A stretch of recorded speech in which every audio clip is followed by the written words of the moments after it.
नमस्कार, आप देख रहे हैं आलोक न्यूज। बकुलाही स्थित संयंत्र के सामने ग्रामीण जनचेतना मंच के युवा बैठे धरने पर स्थानीय को नौकरी सहित 8 मांगों को लेकर कर रहे हैं प्रदर्शन।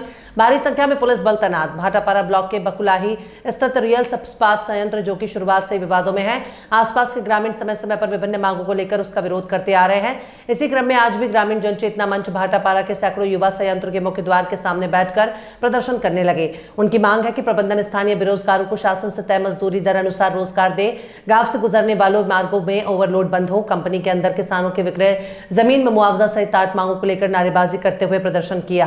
कंपनी के वाइस प्रेसिडेंट ने कहा कि हम पहले ही शासन से तय मजदूरी के हिसाब से स्थानीय को रोजगार दिए हैं, साथ ही आसपास क्षेत्रों में अपनी सामाजिक जिम्मेदारी भी निभा रहे हैं। हालांकि संघ के द्वारा वहां मौजूद तहसीलदार को मांग पूरा करने ज्ञापन देकर प्रदर्शन समाप्त किया गया।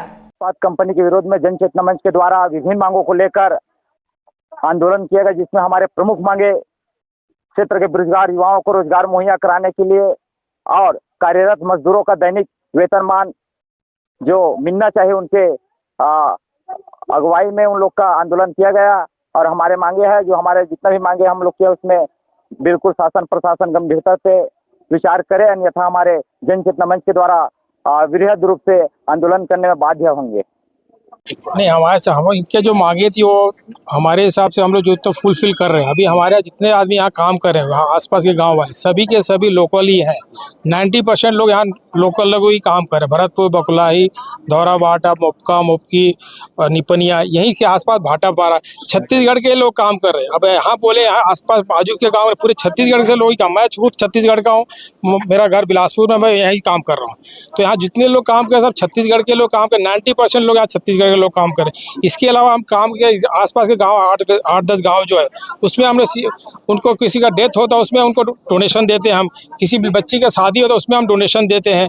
इसका स्कूल का फीस भरना, उसके लिए भी हम हेल्प करते हैं। हम अभी एक ट्रेनिंग सेंटर बना रहे हैं। इस ट्रेनिंग सेंटर में यहाँ के आसपास के गांव के लोग ही काम कर सीखेंगे। उसमें ITI, इलेक्ट्रीशियन, फिटर का हम फ्री ऑफ कॉस्ट, वहाँ के लेडीज़ लोग के सिलाई कढ़ाई का भी हमने वहाँ प्रोविजन रखा। कंप्यूटर ऑपरेटर के लिए भी कंप्यूटर वहाँ रखने वाले हैं।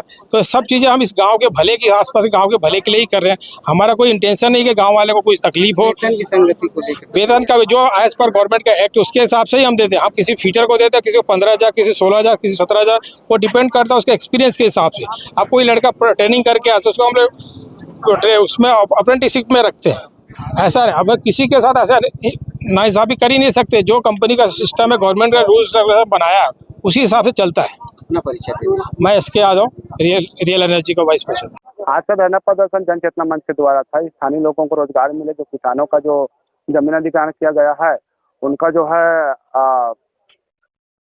परिवार के एक लोगों को परमानेंट नौकरी मिले, साथ ही जो ओवरलोड गाड़ी चलाकर जो रोड का दुर्दशा कर दिया गया है उसको सुधारवाने का, और पूरा पेड़ों का कटाई हुआ है, इसको तो हमारे शासन प्रशासन को भी देखना चाहिए। पूरा पेड़ का कटाई कर दिया, कोई पेड़ नहीं लगा कंपनी के द्वारा, और ये सब चीज मांगों को लेकर आज का धरना प्रदर्शन था।